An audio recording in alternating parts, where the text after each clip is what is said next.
Number 23 of BC's Pro Wrestling Amplified podcast. We're kind of celebrating 4th of July weekend because on 4th of July, we kind of celebrated Stranger Things instead. So this weekend, we're getting festive. Now we shall celebrate 4th of July. We're not going to have an opening monologue because there's so much news to go over and topics to discuss. And I want to give you guys at least near a full hour of something to listen to over this weekend. So I'm going to get to as many of these topics as I possibly can. And I want to start off with Goldberg. Goldberg will not let this match that he had with The Undertaker at Super Showdown, he will not let it go. He's not just going to lay over, take this not only L, but take the way that he was defeated, take the way the match went down, getting knocked out, beginning of the match, not knowing where the fuck he was basically during the match, and then post-match, hearing the reviews. He's not gonna let this go. And if you're somebody with as much pride as Goldberg, I don't blame him. A fan recently asked him over on social media, after losing to Taker at Super Showdown, are you now done with WWE? You're a Hall of Famer, a former Universal Champion. Do you feel like you need to achieve one more thing before you hang up the boots once and for all? Goldberg actually responded to this person, and Goldberg responded with the following. The only thing I need to accomplish is to erase the feeling I have from my last performance. Angry emoji face. So he is coming out and telling us, we already knew this. If you know Goldberg, you knew this was what he was feeling. You could feel his frustrations if you really know Bill Goldberg. But for him to come out and say it, that's the one thing left in my career to do. Erase my last performance. Get the redo. Get one more chance, one more match. Redemption at its finest. That's Bill Goldberg. I knew it was coming. I didn't know if he would come on social media and proclaim that to the world, but I knew we would see him again. Now the real question is it with WWE? Does WWE A, give him one more chance? B, would it be a rematch with The Undertaker? C, would anybody even care or want to see that? Eye of the beholder. I would be intrigued. You would know that they would be bringing something even more to the table now. There'd be more to prove. There'd be more substance laying in front of Bill Goldberg and The Undertaker, because you saw The Undertaker's expression after that Super Showdown match. He was pissed beyond belief. Absolutely infuriated with how that match went. And you saw it from the moment the bell rang and that match ended, and The Undertaker looked at that crowd in disgust. Not from them, from what he knew they just did in that ring. Undertaker, I know, wants retribution.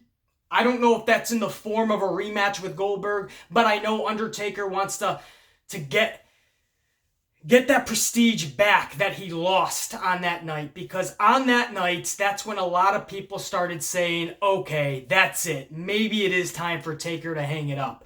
Taker wants that prestige back, that respect back on his name. And you know Goldberg absolutely wants that prestige and respect put back on his name. This close to literally the end of Goldberg's career, that could have actually been the final match. In Goldberg's mind, probably the finish to his career. And instead it ended like that. And you know he's not going to let it end like that. Mariano Rivera was our closer for the Yankees for years and years. He was the number one closer in baseball. He declared to the world that it was going to be his final year. And during that final year, beginning of the year, he was shagging balls in the outfield during practice. Just catching home run balls that are just short of being home runs. And he would just catch him in the outfield. He loved to do that. Even though he was a pitcher, he loved being in the outfield, shagging balls. So what happened? One day he's running, he's got this high ball. It might be a home run, but just in case it's not, Mariano wants to grab it, and his leg buckles underneath him. And before you know it, Mariano Rivera's season finished. At the beginning of the year, what he proclaimed to be his final year, he gave the Yankees everything he possibly could have. He said, this is it this year. And at the beginning of the year, just in practice, breaks his leg. What did he do? That night, he stepped in front of the media and he said, I will be back next season. If you thought that's the way I was ending my career, you don't know me and you got another thing coming, Jack. And Mariano came back the following year and had another badass rockin' year. That is what I mean about these larger-than-life individuals. Whether you love Goldberg or not, the guy was an absolute force in pro wrestling during the late 90s, early 2000s. He just was. That WCW run, at least you could admit, he was a force. Was he forced down people's throat? Maybe, but he was a force. And for his career to end like that, man, you just know it didn't feel right. Again, whether you love or hate Bill Goldberg, you gotta admit it didn't feel right, and the guy should go out on a much higher note than that. I don't know what that means. Does he go to WWE and have that one last match? Does WWE even allow it? Or does AEW give him that one chance that we were starting to hear the rumblings months ago? Goldberg and the Khan family, the people that run AEW, they're close. We started to hear rumblings that the Khans actually wanted to get Goldberg as a part of their organization for a feud or two. Plans fell through. Vince McMahon was able to get Goldberg first. But if Goldberg needs to have one more match and Vince won't let him, you gotta believe the Khans will give him that last feud. He'll most likely lose to put a younger talent over. But you gotta believe, being close with the Khans, they will give Goldberg that one last opportunity. And if that's the case, you gotta believe that Vince will not allow the Khans to do such. Vince will absolutely let Goldberg have one more match in WWE. But Goldberg's a businessman. Does he still show up to AEW at one point? Special broadcaster every now and again, a pre-show commentator, who knows? I do think you're going to see Goldberg eventually in AEW, maybe not in a wrestling role, but because he is close with the Khan family. Easy money for Bill Goldberg. And it's a big name that AEW can grab. And you won't be pissing off the fans by saying, oh, really? Goldberg's wrestling? I thought AEW is supposed to focus on pure wrestling. Hey, he's not wrestling. He's just the mind and the business commentating, getting on the mic every now and again. You never know, but I do think Goldberg will eventually be in AEW, but if it's for a match, I think Vince McMahon will try to counter that. I don't know what the options are for Goldberg. You gotta believe it's WWE, AEW, and that's that. But I don't know who would offer him to come back, or would he have to make the phone calls and say, listen, I need one more match. I don't care if it's a 6-week story or you just throw me in there last second. I need redemption. That's all I'll say on it. A little bit long-winded, but I had a lot to get off my chest on it too because I can sympathize with Goldberg. That was hard for all of us to watch. But now you look at this poor guy who his career is finished and his social media and his legacy tarnished by one night, if you think about it. One night is what people are going to remember Goldberg for. That's not right. And if he does come back, what situation do you put him in? You gotta believe they're going to refrain him from smacking his head on any doors. And that brings me to another individual, Matt Riddle. NXT superstar Matt Riddle, who has no love lost with Bill Goldberg. Matt Riddle just does not like Bill Goldberg. He takes jabs at him all the time on social media, and he kept the foot on the gas pedal recently. Matt Riddle said this on social media about Bill Goldberg. The thing for me is, and one of the reasons I was never a fan of Goldberg in the beginning when everybody was like, oh, he's so good. And I was like, no, he's terrible. He's hurting people, and there's nothing else to him. He said he just has 3-minute matches, so for me, I don't care how much money he makes, I'm just glad people were entertained, but stick to your wheelhouse, bro. Stop headbutting doors before you wrestle. And I'm not hating, I'm just spitting facts and things he should take into consideration. And not just for me, not because he got made fun of, but for his health as well.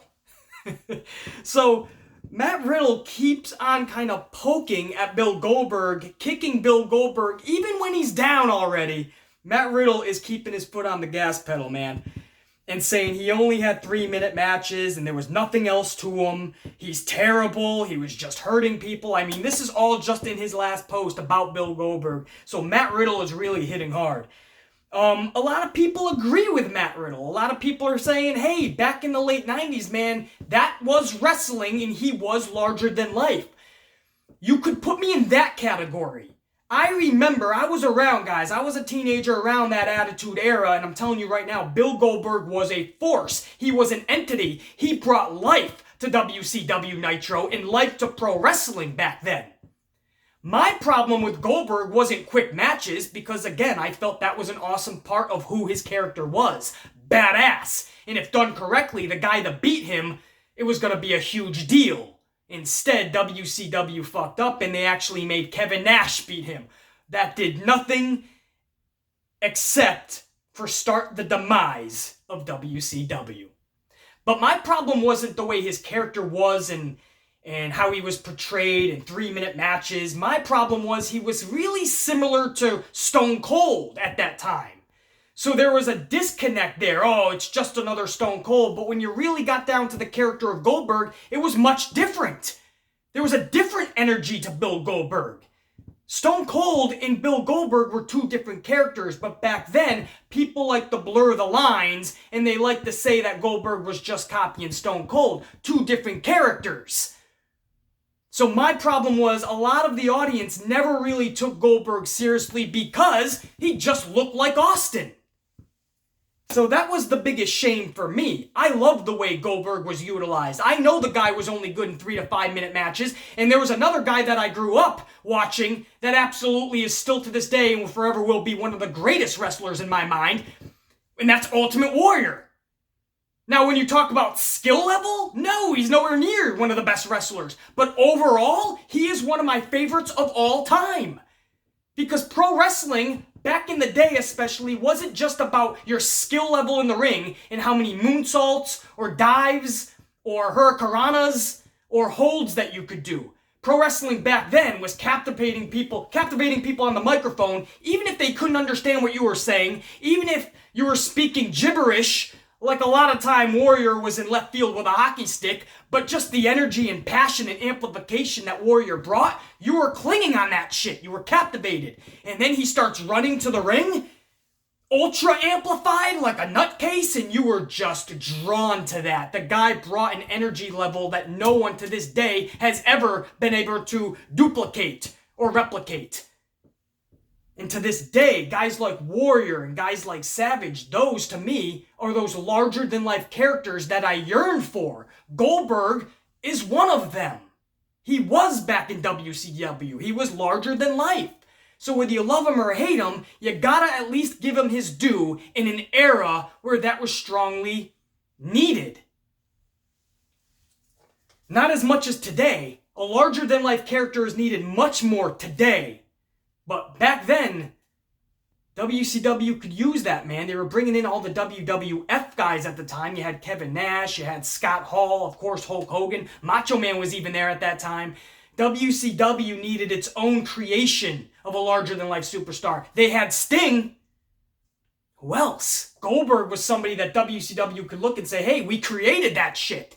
And he's an entity. He's a fucking lunatic, but he's captivating people. He deserves, in my book, to end his career on a high note. He deserves, like Mariano Rivera was not going to go out on an injury and have his career defined by the tragedy of that last season. Goldberg shouldn't have his career defined of the tragedy in his last match, because that's a tragedy. Do I agree with Matt Riddle? Maybe for that last match, maybe he doesn't headbutt the door. But I still want Goldberg to be Goldberg, otherwise it's not Goldberg. That's him, smacking himself around a little bit, headbutting shit, getting ultra amplified. That's why we loved Bill Goldberg back then, and that's what makes Bill Goldberg, makes Goldberg special. Anyway, that's my top story here, guys. Goldberg actually responding to this person. And again, I quote, "The only thing I need to accomplish is to erase the feeling I have from my last performance. It is eating him up inside, and you can tell that's the type of person he is. He'll overanalyze shit until he just, it needs to come out in some way, shape, or form. And for Goldberg, that means coming back one last time. Does WWE and Vince McMahon give him that chance? Or does he have to go to AEW and get that one last match? Remains to be seen, man. We'll move on. Yes, I spent a lot of time on that because, again, that's my top story, A, and B, that's huge. That is guaranteeing. I'm telling you right now, you're gonna see Goldberg one more time. I'm telling you that. Don't know when it's going to be. You got to believe it's going to be in the next calendar year, meaning from now to next June, July-ish. Within a year's frame, you're going to see Goldberg. The guy's not getting any younger like any of us. You damn sure better bet he's planning in his dome piece right now. The hamster is spinning in his wheel in his dome piece, and he's already plotting his comeback. Moving on. I will move on. Sasha Banks. Sasha Banks, you guys know this is a pro Sasha Banks channel. We love Sasha here. Bayley just put something up on her social media just a couple days ago. It was her and Sasha Banks walking backstage, and they were all giggly and having a good time. Best friends. And Sasha Banks actually, what'd she do? She tweeted it back, or she commented on that, and she just put, "It's worth fighting for." And she also put, "There's so much more to be done." So Sasha Banks is responding to Bayley's little GIF, photo, video, whatever the fuck it is, of Bayley and Sasha walking backstage. And Sasha Banks responded with, "It's worth fighting for. There's so much more to be done." That is obviously, just like Goldberg, you could say the same for Sasha. For Sasha, it's in her bloodstream, pro wrestling. You know she wants to come back. You know it's eating her up. She can't wait to come back. She just knows it has to be in the right circumstance and situation. If she just comes back and it's the same old shit, then she's just going to be miserable again. But you know Sasha is yearning to come back. She's dropping all of these little hints here and there. My thing is, in this sentence, there's so much more to be done, and it's worth fighting for in response to Bayley. Does that mean that she wants to start the tag team again with Bayley? Does that mean that we're going to see Boss and Hug connection again? It's not needed. A lot of people didn't like my words when they first started the tag team, and I told you guys the blunt truth. It was never going to work because Vince doesn't know A, what to do with them, and B, even if he did, he wasn't going to give them the time of day. We all knew they were going to win the championships, be the first ever tag team title holders for the women, and that was going to be it. Vince was going to be like, all right, month or two, and I want them back. It lasted, if even, a month. If even.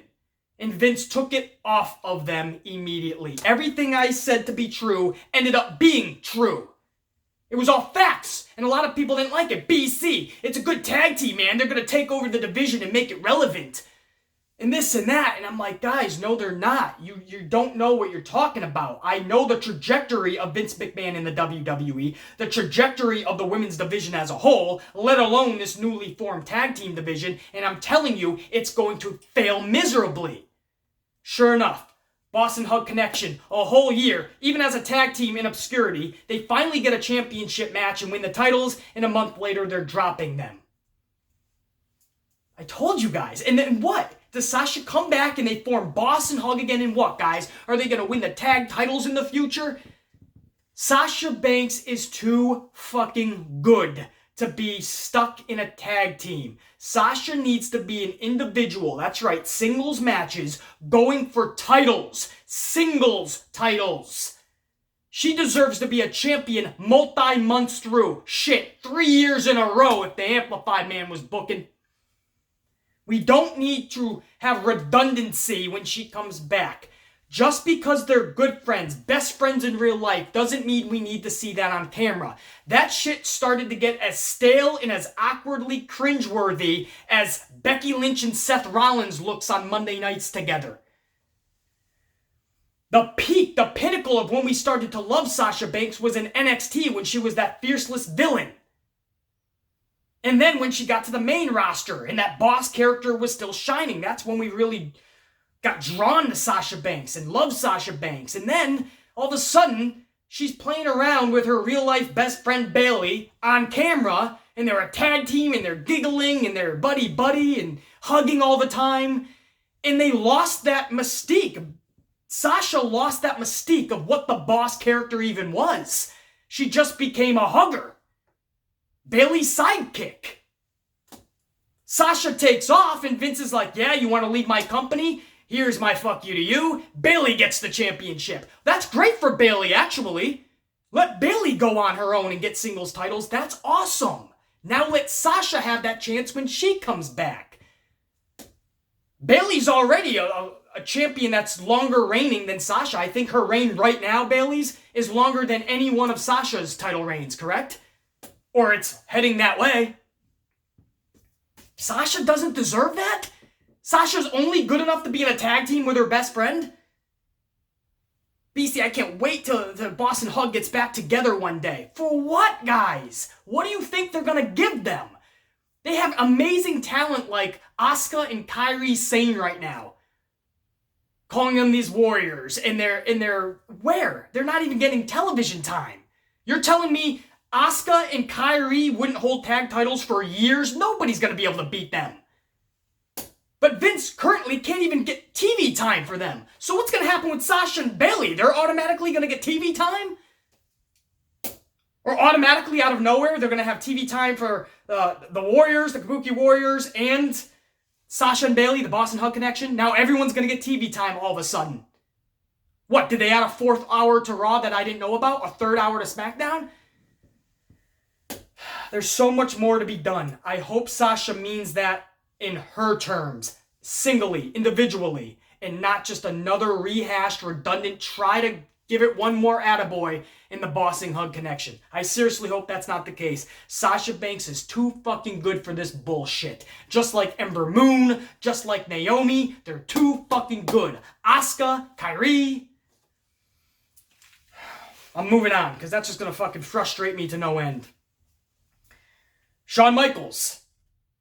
He was asked if he reached out to Marty Jannetty recently, because Marty Jannetty has been doing kind of shitty for a while now, and he's really doing bad as of late. Even Marty Jannetty took to his social media, and he even admitted that he's not doing so hot lately. And he just doesn't know what it is, but he's constantly making these bad decisions, and he can't change. So Shawn Michaels was recently asked if he's reached out to Marty Jannetty, and Shawn Michaels said, this is a true story, Michaels said, no, he has no way of reaching him. Michael said, and I quote, he doesn't have any of his contact numbers. Or he doesn't have his contact info. What do you mean you don't have his contact info and that's why you haven't reached out? You ever hear social media? I'm pretty sure all I did was type in Marty Jannetty Twitter and his Twitter pops up. I believe it's Jannetty Hall of Fame.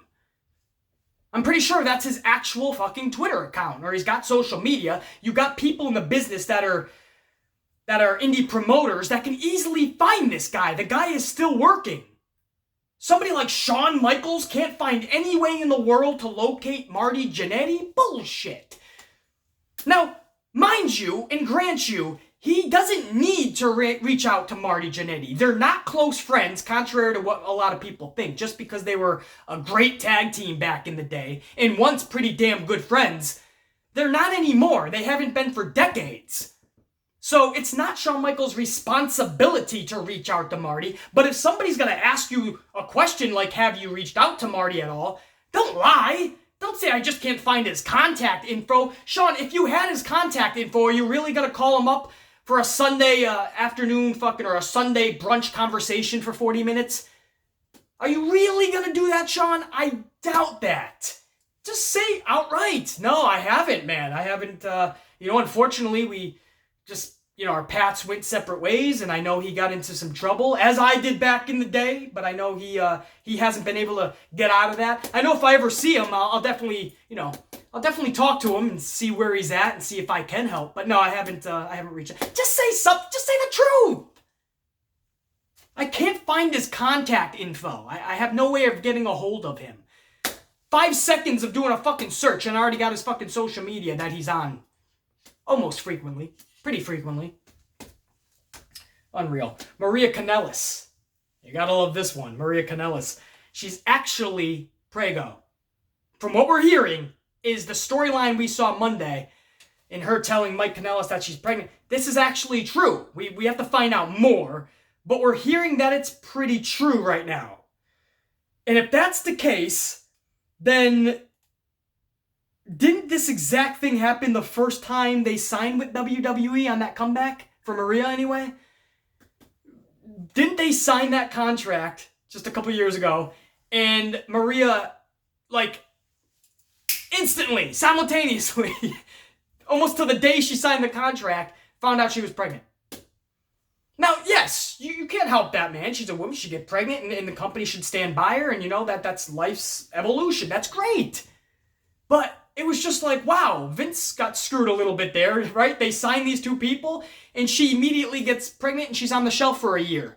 And Mike Kanellis has issues with pills, so he's pretty much out for the year. So they sign a contract with WWE, and they both are sitting at home collecting a paycheck. Basically, I know there's more to it, trust me. Addiction is very real, and pregnancy, you can't help that shit. It's the evolution of life. So I'm not blaming anybody. I just felt that was kind of like, whoa. Vince signs them to a contract, and they both just, like, go home, basically.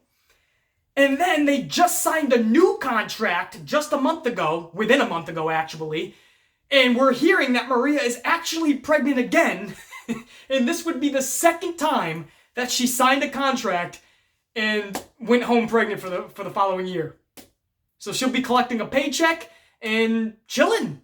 Not chilling, I mean, pregnancy is pretty fucking brutal, but she'll be collecting that WWE money pretty much, man. You know WWE is going to support this pregnancy. I mean, they're just not going to let her hang. So, yeah, I just thought that was interesting, man. Maria Kanellis, again, fucking signs a contract and then goes home pregnant. Fucking nuts. I just hope Mike Kanellis stays on the straight and narrow, and he can, you know, hopefully he doesn't fall back into dark times, and hopefully he can fulfill his contract for Vince, man, because, wow, what a... Man, irony? I don't know what that would be.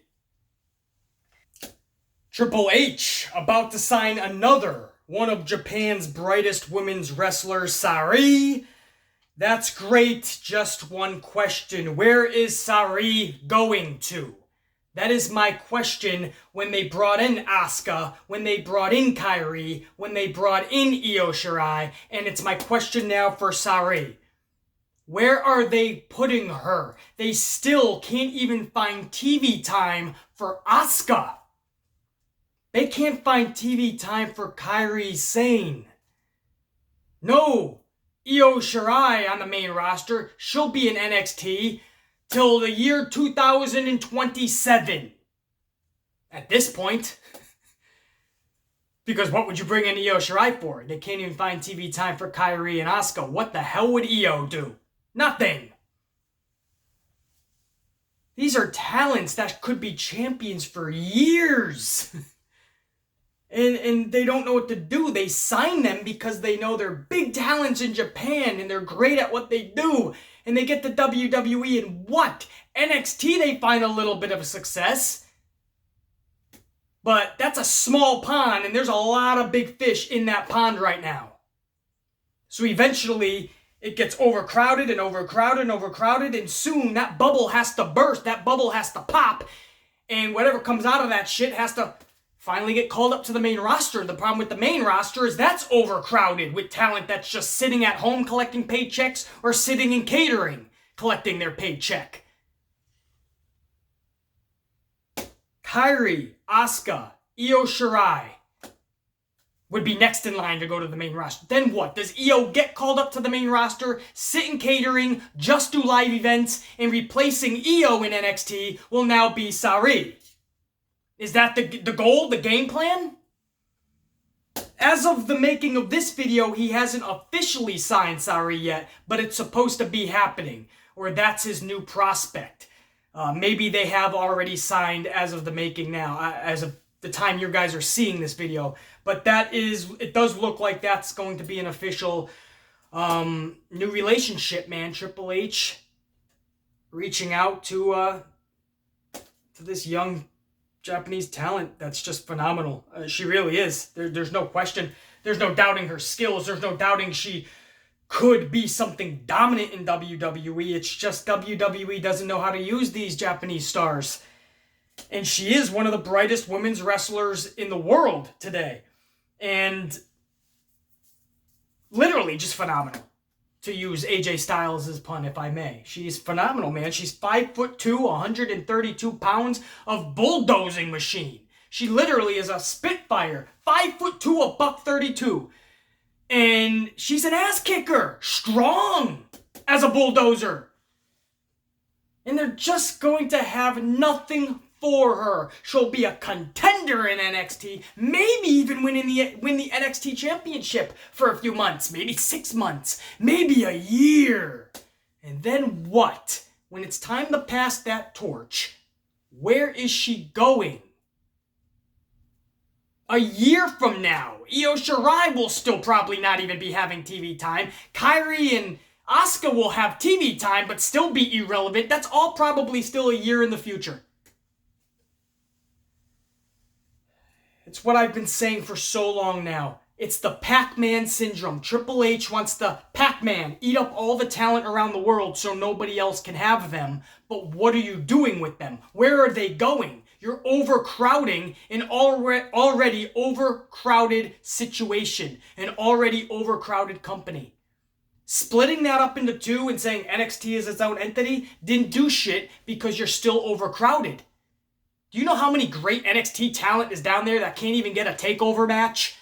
Can't even get TV time on the NXT shows weekly on Wednesday night? A lot. So what's Triple H's answer? Instead of utilizing the talent that they have, let's add more. What's Vince's answer instead of utilizing the talent they have and making them happy and seeing what you can pull charisma-wise, personality-wise, and skill-wise? Instead of concentrating on the talent they have, they want to sign more and more. And by the way, Gallows and Anderson, speaking of signing, we're hearing that they indeed not only signed with WWE, but they got a lucrative contract. We got to find out more details because I'm very curious on what they actually got. We heard that they got the average minimum that everybody was getting recently, which is $500,000 just to sign on the dotted line, man. And they turned that down for their yearly wage. They're like, no, we're worth more than $500,000 a fucking year. And it looks like they're getting exactly what they asked for because we're hearing they signed. You know they would have been a great force in AEW.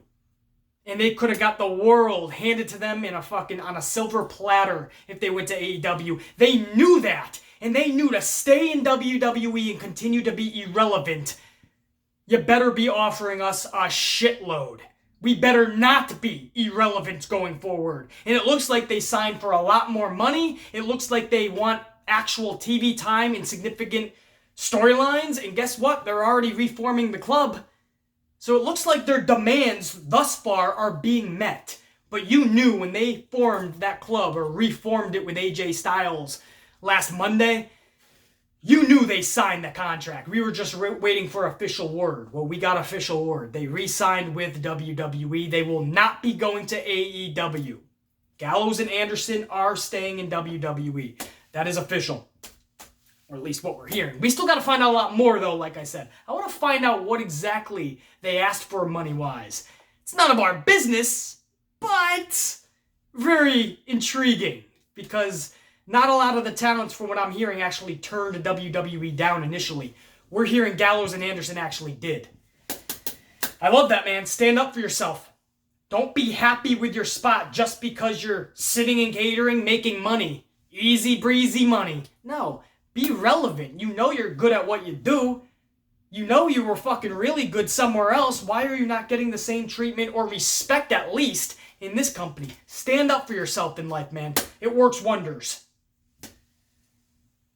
Speaking of standing up, sometimes you gotta sit the fuck down, and that's what WWE told Booker T recently. Booker T was gonna do the StarCast event. StarCast is not supposedly affiliated, or should I say not a part of AEW, but they're absolutely affiliated.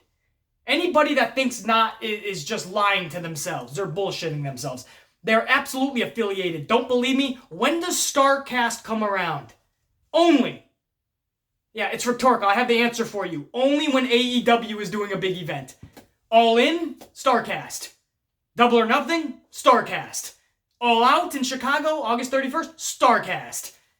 But they're not affiliated, or they're not kind of in conjunction. When people think AEW, they don't think StarCast. Or when people think StarCast, they don't automatically put that together with AEW. Bullshit. Yes, we do.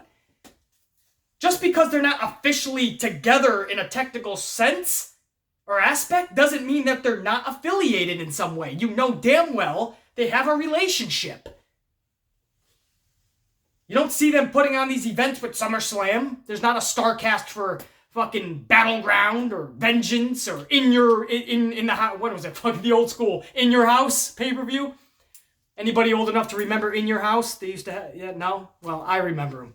Right? But you don't see all these fucking monthly pay-per-view StarCasts or every other month for W. No, it's for AEW specifically. They found their little niche there, and I like it. That's cool. But people like Booker T that want to do these things, and they look at it as just an independent thing. I can do that under my Legends contract. You know, because Booker T is still doing WWE commentary for the pre-show, or at least on the panel.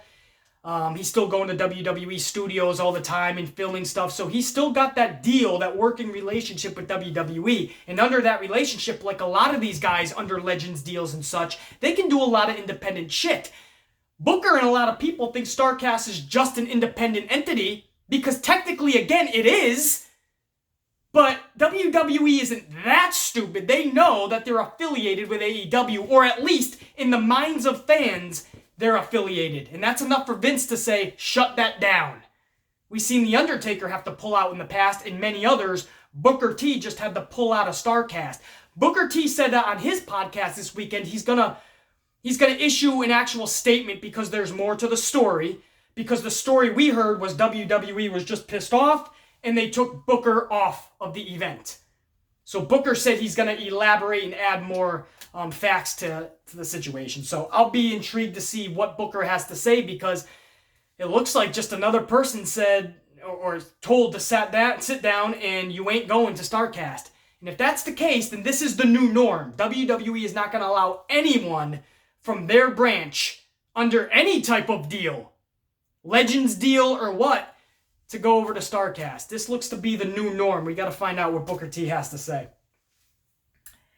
Moving on, double main event on Raw was announced. This is confirmed. This might make you want to put your head through a cement wall, the closest one near you, or you might actually like it. Who knows? But this is the double main event announced for WWE Raw this Monday. It's going to be Rollins and Becky Lynch versus Andrade and Zelina.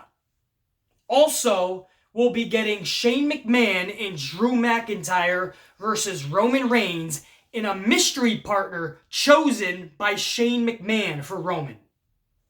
And The Undertaker is banned from this match. If The Undertaker gets involved in this match, The Undertaker will be removed from their Extreme Rules tag team match. Ooh! Like anybody cares about that match anyway. Don't take the Taker out of that match. That's the only way Roman is going to get the 17 cheers in Philadelphia. And again, that's not shade to Roman. If you've ever do your research about Roman in Philadelphia, it never ends well, man. The crowd really lays into him.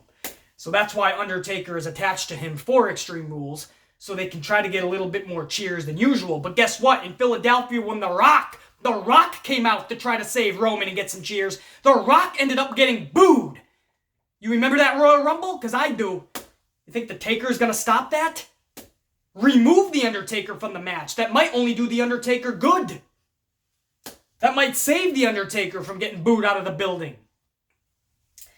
But that's the stipulation of that tag team match. Undertaker can't interfere. And again, the other stipulation is Shane McMahon is going to choose the mystery partner for Roman Reigns. Isn't that just going to be Elias, you would have to think? Wouldn't that just be Elias? Or would they throw a curveball and would it be like AJ Styles, right? He's a heel now. Maybe they attach AJ Styles in this match with Roman, and AJ Styles kind of turns on Roman during this. This brings out Gallows and Anderson, so now you have Shane, Drew, maybe even Elias comes out. You have AJ Styles, you have the club. Gallows and Anderson, and everyone's beating down on Roman. And maybe post-match, The Undertaker saves the day. Who knows? Now I'm just getting all sorts of creative. But I'm just telling you guys what the deal is. That's that one half of the main event. The other part of the double main event is Lynch and Rollins versus Andrade and Zelina. Actually, that sounds like a decent fucking match, I'm not gonna lie, but it has to start off Raw or something like that. I don't want to wait 3 hours to watch Andrade and Zelina versus Becky and Seth. That does nothing for me in the main event, and I don't want to wait 3 hours, and that's going to be the culmination of the 3 hours. On the flip side, I don't know if I want to see Roman, Shane, Drew, and a mystery person to end Raw either. So I don't know if this double main event does anything for me, unless they get creative. There's a concept WWE has lost so long ago. Moving on. Are we moving on? Yeah, what the fuck? Let's move on. Dana Brooke. You guys hear this on social media. Dana Brooke.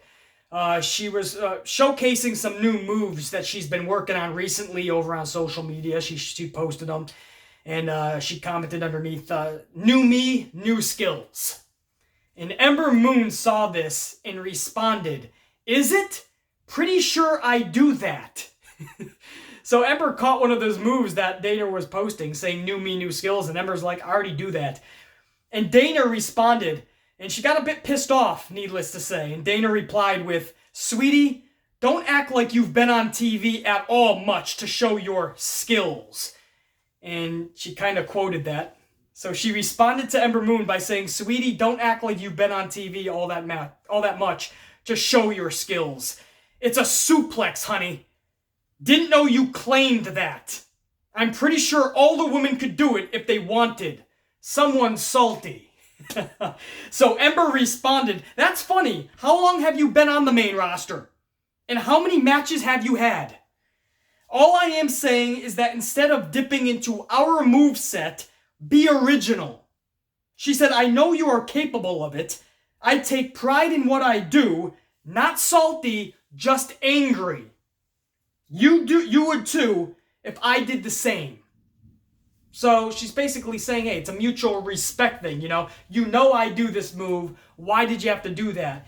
In Dana Brooke's defense, maybe she didn't really know. Maybe she didn't really pay attention to Ember Moon's matches, and maybe she just thought, hey, we all can do it. In pro wrestling, I will tell you guys this, just listening to all the legends that came before them and listening to them speak for hours upon hours over the years. It's not a good thing to take somebody's move without asking permission or knowing that it is okay. It's not a definitive move that they do. In other words, like just a regular suplex, for instance, or a body slam, right? For instance, Braun Strowman's known for doing power slams. So if somebody like a Bobby Lashley or a Lars Sullivan was going to do that same power slam, it would have to be okayed by Braun because he began first with the company, main roster-wise. So you could say Lashley did way back, but Braun came back and Lashley was an afterthought. Lashley comes back, Braun is the power slam now. And I'm just using the power slam as an example. It would have to be okayed by Braun, and Vince McMahon would have to be okay with it, obviously. You can't have all your big dudes just doing power slams. But it would have to be okay. Back in the day, you wouldn't just use the DDT as your main move because Jake the Snake Roberts was doing it. Macho Man couldn't just do the leg drop. That was Hulk Hogan's. The press slam was Ultimate Warrior's. If you saw other people doing it back in the day, that was a huge issue, a huge problem. And that did not go over well with the talent. Now again, that was mostly for their big dynamic finisher moves or the setup moves. If it's what Dana's saying, just a suplex, I don't see the big fucking deal, then maybe to Dana it wasn't a big deal and maybe Ember could have just told her backstage, hey, could you maybe not do that? That's one of my signature moves. But that's what I mean too. This would be Dana's fault then because as a pro wrestler, you have to watch your peers. You have to watch their matches, watch their moves closely, and you have to make sure that you are being original, that you are not trying to take something or subconsciously take something, not even to your knowledge, because that's a no-no in the business, and that will piss your peers off. You know, there's going to be similarities. Wrestling is simplistic at its core. There's going to be body slams, there's going to be suplexes, there's going to be top rope elbows and such. There's going to be. It's like on YouTube. To have a black hat, a beard, and yell negative shit about pro wrestling, nobody owns that trademark. There could be 100 people doing it. You just gotta be the fucking best, like the Amplified Man. There's always going to be similarities in anything you do in life, professionally speaking. But you have to find the ways to make something original. How can you make an elbow from the top rope really unique? Macho Man found a way to do such. You know, you gotta take these moves and do something special with them. I remember the fucking suplex when Goldberg would just keep them up there. British Bulldog used to do that, for instance. And you just hold them up there for a very long time, and then you send them on one long journey down to the mat. They took something like a suplex and they made it unique.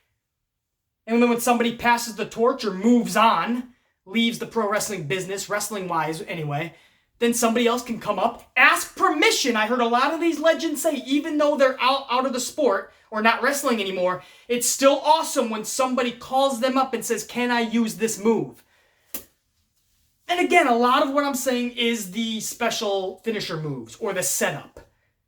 You know, every single move you gotta believe people are gonna do. I didn't see yet the move that Dana and Ember are kind of arguing about. If it's a regulation suplex, then I don't see the big deal. If it is something that Ember has kind of trademarked and put in her arsenal, then maybe Dana Brooke should have A, realized this by watching your peers' matches, and B, went to Ember and discussed it.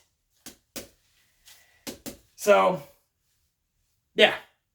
It would be Dana Brooke's fault up front if she's not watching her peers' wrestling matches because you don't want to overstep your boundaries and step on anyone's toes. But maybe Dana has been watching her peers' matches and thought that was no big deal. And again, this just takes a discussion. Everything seems to be on social media with these wrestlers lately, and that leads to blurry lines. Some of it's just a work.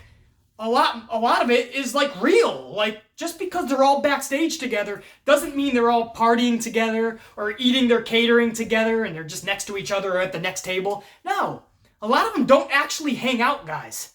You'd be surprised. And sometimes on social media while they're driving, or maybe not while they're driving, but while they're on a long journey or on their different shows or a different town from one another and they're seeing shit, that's their communication now through social media for the world to see. And that can be a lot harsher than if Dana and Ember were just face to face. Maybe that would be a little bit more polite, a little bit more respectful. But over social media, everybody's a lot tougher when they're behind that screen on their phone and they can just type shit out. This seems like something that can be squashed very quickly. But everyone wants to put their shit out there on social media now, and it will work wonders for them in the future because if people really latch onto the story, then you would get an Ember Dana Brooke match in the future. Do people need to or want to see that? That's in the eye of the beholder. But social media could absolutely set up storylines. I feel that this was kind of real, though. I do have to say, because Ember's kind of in something right now with Sonya and Mandy. And Dana Brooke is being totally repackaged for something else we're hearing. So I don't know if they're going to throw Dana Brooke Ember Moon. And by the sounds of Ember Moon, this doesn't sound like she's trying to prolong a story. It sounds like she's actually pissed off. Not salty, just angry, as Ember Moon said.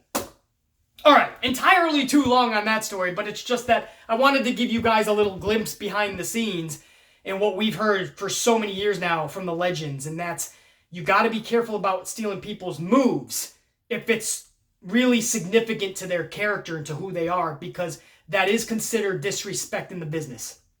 And a lot of these newer guys and gals, they don't necessarily follow that same code, but a lot of that same code is still embedded into these superstars and in that locker room. And a lot of that will never change or go away, nor should it. It's all about respect in the long run. What else, guys? I think that's it for now, right? Yeah, I mean, I could do a few more stories, but I think I want to kind of wrap it up now because if I do a few more, then we're going over the hour. I know you guys have a lot to do this weekend. It's probably nice out wherever you are. You want to hit the beach, or you just got to fucking chase your kids around the fucking house. Whatever you got to do, I want you to be able to go and do that. I want to keep this around that hour mark. So I'm going to end it here.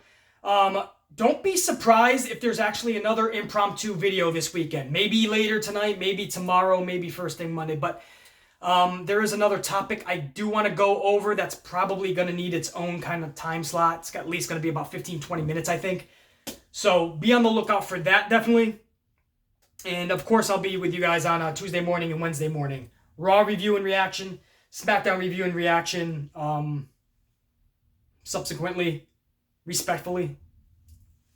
I think, anyway, right? That is Tuesday. Yes, okay. I got my days mixed up, man. The 4th of July threw me off, guys. I'm sorry. I got Stranger Things fucking... I marathon Stranger Things into Friday. I got sidetracked on the videos. And before you knew it, I lost all dates. That's the podcast. I'm going to go get another coffee to remind myself what fucking week it is, what month it is, and what year it is. The Amplified Man, nothing but much love and respect. Oh, shit. I forgot I almost took out Red Star. I got the Stars of Jericho here, man. The Amplified Man. Let's give it to him. Come on, get up. Yeah, baby. For now, we'll check you. Not so fast. Hold on. Wait, we're back. That's right. The video didn't restart. We still got about 8 or 9 minutes left in this podcast. So you guys know the Amplified Man likes to soak up, use up, utilize every single minute that he has. And this is going to be no different. I can talk pro wrestling 24/7, 365. There's not enough calendar days in a year for the Amplified Man to talk pro wrestling. We need more days. There's not enough hours in the day. The Amplified Man needs more hours to talk pro wrestling. So if you're telling me I got more minutes, I'm going to use them. And this is a good opportunity for me to come full circle with this podcast, because we started this episode off by talking Goldberg and The Undertaker and how their match just didn't go as planned, or at least how they planned. A lot of fans felt it was years too late and they were way past their prime, so there was no way it was going to be good. No matter how you saw this match or what side of the spectrum you're on, Goldberg and Undertaker definitely felt that it went awry. It went off kilter. It went far into left field with a hockey stick. It was just bad. No ifs, ands, or buts. So this brings us full circle to the end of this podcast episode now, when WWE posted up on their social media and subsequently WWE.com rolled with the story of a photo of The Undertaker in the ring with Sting. Looked photoshopped. I don't remember that actual situation happening, but it could have, but it looked like it was WCW Sting and WWF Undertaker. I have to go back and really check it out again. I kind of saw this on a whim, and I knew I had to discuss this because I already saw a lot of comments on that WWE site, and I was like, shit, this is going to take off, and people are going to start thinking, are they hinting to something? But it was a photo of Sting in the ring with The Undertaker, and the caption was just one word: imagine. And that was it. Imagine. And now, all these fans, again, I already saw it, even though I glimpsed at it for a minute, I already saw so many people talking about it now. So here it comes. The flames are flaring once more, man. The fuel is added to the fire, and people are talking about Sting and Taker once more. But just like Goldberg and Taker, is it just too late? As pro wrestling fans, we're so nostalgic. I'm the leader of the nostalgia train. Trust me, I love seeing the old timers come back. Even if it's just for a promo, even if it's just to hear their music again and watch them come down the ramp. I love it. And that's why Undertaker Goldberg, I was absolutely willing to give it a chance and a shot, because it's Goldberg and Undertaker. That's my childhood in a nutshell. But when is it time for pro wrestling fans to put the nostalgia aside and just look at what's right and what's wrong? If we're shitting on Goldberg and Undertaker and saying maybe it just shouldn't have happened, then why would we be okay with Sting and Taker? The nostalgia in us, the little boys and girls in us, we're saying yes, I don't care if they're 80 years old, I need to see Sting and Undertaker at Mania. Mania 30, fucking, what are we up to? 36 now? We need to see that match. But if we really think about it, and we use common sense logic, and we think about the reality of the situation, that it'll be the year 2020 at that point, do we really need to see it? Should we be seeing it? I'm not influencing your decision one way or the other. It's in the eye of the beholder. There's no right or wrong. Half the people out there in the world will love to see Sting and Taker. They don't care their age or how good the match is going to be. The other half, maybe it's going to be a little embarrassing for them. Maybe they think it's going to be sad. Maybe that's depressing to see them so far out of their prime in the ring together. And maybe it's an injustice to what should have happened 20 years ago, 10 years ago, 5 years ago. I just wanted to raise those questions. Would you guys want to today, or should I say WrestleMania 36, 2020, see Undertaker and Sting? Or are you a fan that's like, absolutely not? The sport has evolved, the sport has moved on, and they're just too far out of their prime. A WrestleMania match should not be wasted on that type of exhibition match. Where do you fall? I'm indifferent. If you told me a month or 2 months ago, right before Super Showdown, I'm going to be honest, you guys want honesty, I'm going to give it to you. If you told me right before Super Showdown that Sting and Undertaker might be taking on each other at WrestleMania 36, Tampa Bay in 2020, I would say, I don't give a fuck their age. I don't care if this is a fucking 7-minute match. I don't care if there's 16 botches.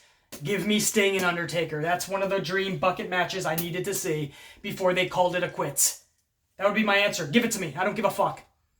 After seeing Undertaker and Goldberg, I now question these type of things. And that's sad.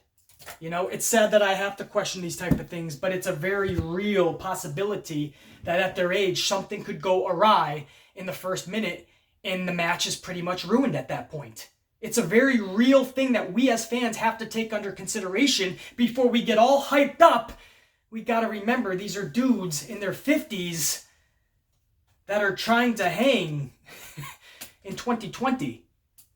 By the time that match actually would hit, I doubt they would do that for SummerSlam or Survivor Series or even Royal Rumble. Vince would look at that as a marquee match at WrestleMania. But if something goes wrong, if one of these guys pulls something in the first minute or shit cramps up, what happens for the match, man? And it makes the wrestling business look really weak, really depressing. And it's sad and embarrassing to watch the performers go through it. And we do not want to look at people like The Undertaker, Sting, and say, wow, that's fucking sad, man. I don't want to see him like that. You know what I mean? I started to question my love for nostalgia after what happened with Goldberg and Undertaker. But, you know, it's that realization that people have to come to peace with their own mortality, professionally speaking, not just life and death, but their mortality, professionally speaking. You love what you do and you want to do it forever. And there's an age where you think you can do it forever, or at least for as long as I want. But how long can you really do it for is one question. How long should you be doing it for? That's another question. I always said I want to see The Undertaker come down at WrestleMania till he's fucking 70 years old. Hit the lights, they all go dark, hear his music, a little bit of lightning, hear the gong, and Undertaker drops a tombstone. That's all I need to see. But Sting and Undertaker, I just don't know if that's something we should be seeing in 2020. Now, I'm really taking off. I might have went over the hour. Amplified Man, I gotta show it again, baby. It's badass. Amplified Man. Man, my fucking Stars of Jericho. I keep almost busting them, man, on the BC chops. Anyway, another coffee and we're out. Check you.